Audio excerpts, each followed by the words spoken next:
Hey everyone, today I wanted to talk to you guys about why mathematics is the secret weapon of elite businesses in today's society. So I did an engineering and economics degree, and I'm sure you're not surprised that engineering has quite a number of mathematics courses that you have to complete. But I wanted to talk to you guys today about why a lot more other tertiary programs are starting to pivot towards including quantitative and mathematics in their core part of their curriculum. We'll go through a couple of examples, so namely fields like finance, economics, and I'm sure you guys already know that there's always been a degree of mathematics, but nowadays there's a lot more emphasis on higher level mathematics, right? And then we'll go through an unlikely area in the realm of humanities, right? Which typically you would think that humanities is essentially just literature and writing, right? So the reason why is that our modern world, particularly in the realm of business, is moving towards three major concepts. They are optimization, control, and then abstraction, right? So what do I mean by these three concepts? So optimization at a high level is the minimum amount of energy required input into a system to get a desired output, right? And then control is taking the output of that system and then putting it back into its input, right? And the emphasis there is on stability, right? And the third concept is abstraction. So to be able to do the former two, you need to be able to abstract. So abstraction, for example, is taking things in as they present themselves materially and then abstracting them to be able to connect them to different areas that you wouldn't have thought so in the first place. So let me give you an example. Let's take the example of a car, right? This is a very easy example. A car is a mechanical system. It has gears, it has chains, it has motors, right? But it's also a thermal system, which means that, the fuel combustion has a temperature gradient, right? And it's also an electrical system, right? Your radio, your navigation system, they're electrical systems, right?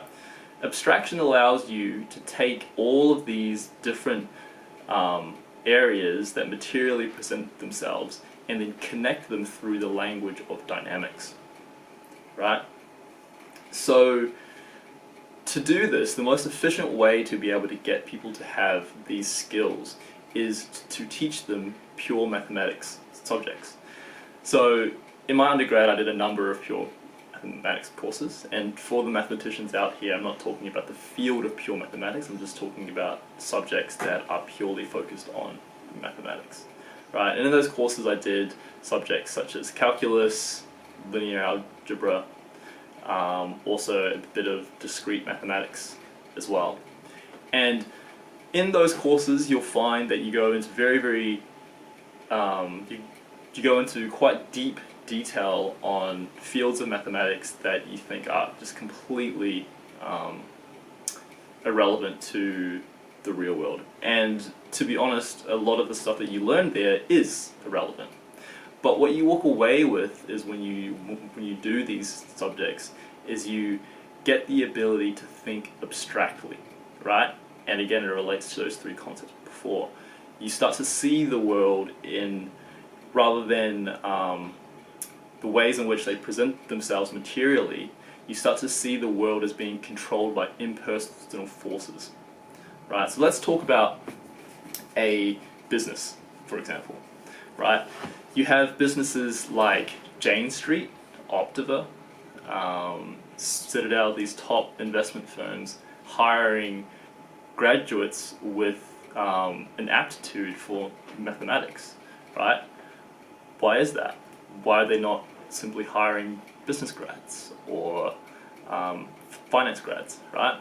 It's because what these firms are pushing towards is that they're starting to view the world simply as a stochastic process. So what that means is that they're viewing financial markets that have as a space, right? So there is the space of all assets, right? The space of all equities, right?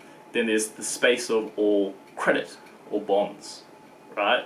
That's a linear algebra term. You talk about vector spaces, orthogonality, right? And then inside that space, you have individual assets, and they have dynamics, right? So then now you're talking about calculus, right? Integration, differentiation, right? But then you also have probability in the mix as well. So now you have stochastic processes, right? And so typically when you think of finance, you wouldn't think of it in those terms, but elite firms are looking for, again, people with that mathematical aptitude. And the reason, again, is because when you have that, you have the ability to now optimize your business, right? So if you're an investment firm like one of them, you would develop strategies that would minimize the amount of capital that is required and then minimize the amount of risk and the cost of capital required to get a maximal return, right? Using those quantitative and statistical processes. Whereas before you would rely on fundamentals, which is knowledge about specific industries or businesses and that qualitative knowledge, right? And then one unlikely area of studies and fields that are kind of opening up to taking on these quantitative skills is actually humanities, right? I said at the start of the video I'd talk about that. So one of the areas is history. So there's a author at the moment called Peter Turchin, who I'm currently reading, whose book is called End Times, right? And he looks at states and elites, right, through the lens of political integration and disintegration. Again, it's another concept in calculus.